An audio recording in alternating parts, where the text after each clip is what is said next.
Hey guys, so today in this video I'll be talking about Poor Things, comparing the novel to the new film starring Emma Stone.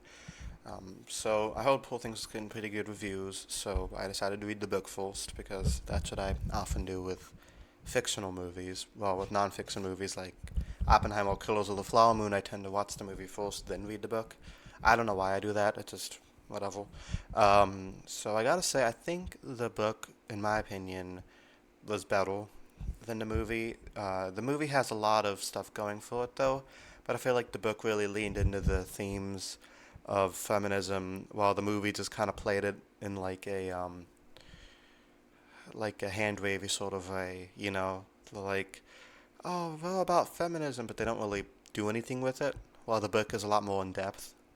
Though I gotta say, in an age of remakes and Marvel movies and bad CGI and lame Star Wars movies, at least it's nice to see something original, an original adaptation, and something that doesn't over rely on CGI, and it feels like an actual movie.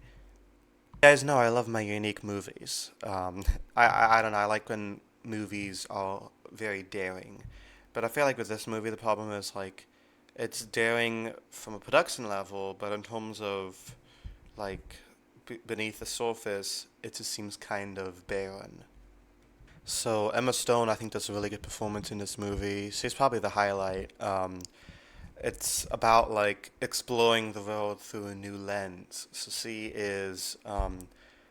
she's this pregnant woman who attempts suicide, commits suicide, I guess, and Willem Dafoe, aka Godwin Baxter, he finds her and puts the baby's brain in her body. So she goes on all sorts of adventures after this, most of them sexual. Though I think in the book she kind of becomes educated and then goes on these adventures. Like we talk about her going on like trips to Europe with Godwin, while in the movie she still kind of has the mind of a child and then goes on the adventures, which kind of comes off as a lot more creepy, in my opinion. Yeah, so in this movie, he kind of restricts her interactions with the outside world, while in the book, he takes her around Europe and, educates her in all these different cultures and stuff. So Godwin's assistant, Max, falls in love with her, and he wants to marry her, and she's like, okay. But then she meets Mark Ruffalo's character, Duncan Revelby, who ends up charming Bella, and they go on this whole exploitative adventure throughout Europe, and we have a lot and lots and lots of sex scenes. It's kind of a lot, guys. So I think it's a little bit exploitative. A lot of it felt like softcore porn, and while in the book it's less like visual and more it isn't even described in much detail. It's kind of just like they had sex. This movie goes all out.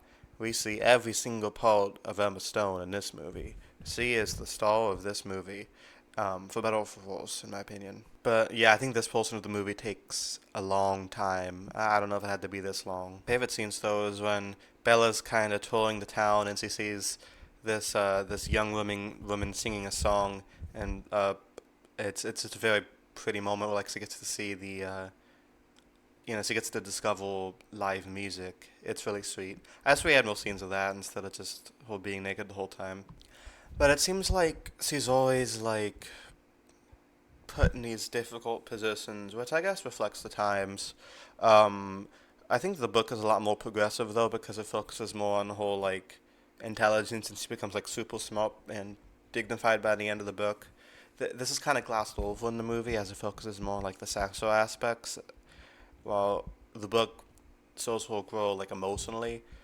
And in the movie, she's always like the victim of something, like forces with Duncan, which is kind of her own decision, and then she's working at the prostitution place and getting groped and stuff, and then the ending of the movie, she goes to see her husband from back when she was like Victoria, and then he like kidnaps her, which didn't happen in the book. I think, in the movie they don't. I mean, in the book they don't really do that at all. She just says, goodbye, and and she stays with Max. I think the movie thought they needed this like big, escape action finale thing to end on, but I don't really think it was necessary. But yeah, they go to like there's one scene that stuck out with me. They go to Greece and they're eating this like lovely dinner in front of a bunch of poor starving people, like they have leprosy or something, like it's Ben Hur, and she's like, "Oh, you could have all of his money." That was kind of a funny scene, and it shows like, yeah, there was a lot of class struggle in the world, and you know, Bella is pretty generous, though it is with other people's money. She just doesn't really understand that. Stuff like that I like about the movie a lot. The movie does portray like prostitution kind of as a way of like being liberated, though I don't really have any place to say this, but it seems just like a way of exploiting yourself.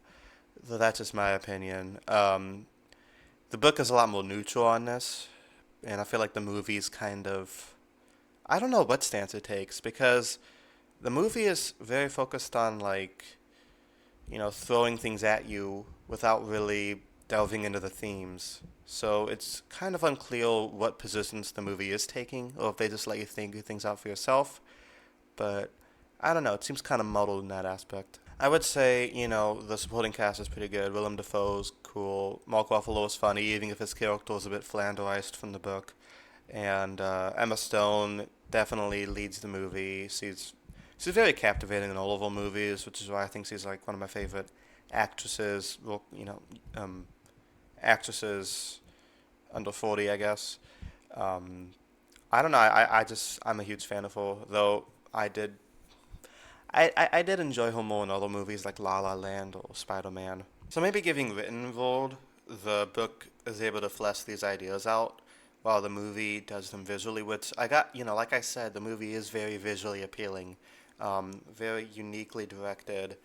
Something like out of art house cinema. Though I do think it goes a little bit too far on the pornographic side.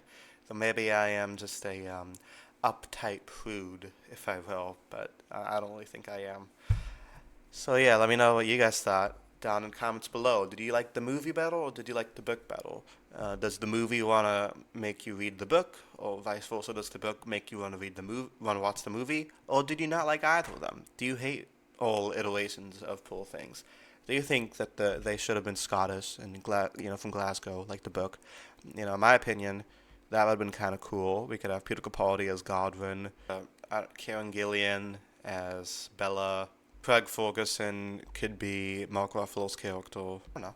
But, I'm fine with what we got. So, yeah, thank you guys so much for watching. And until next time, peace.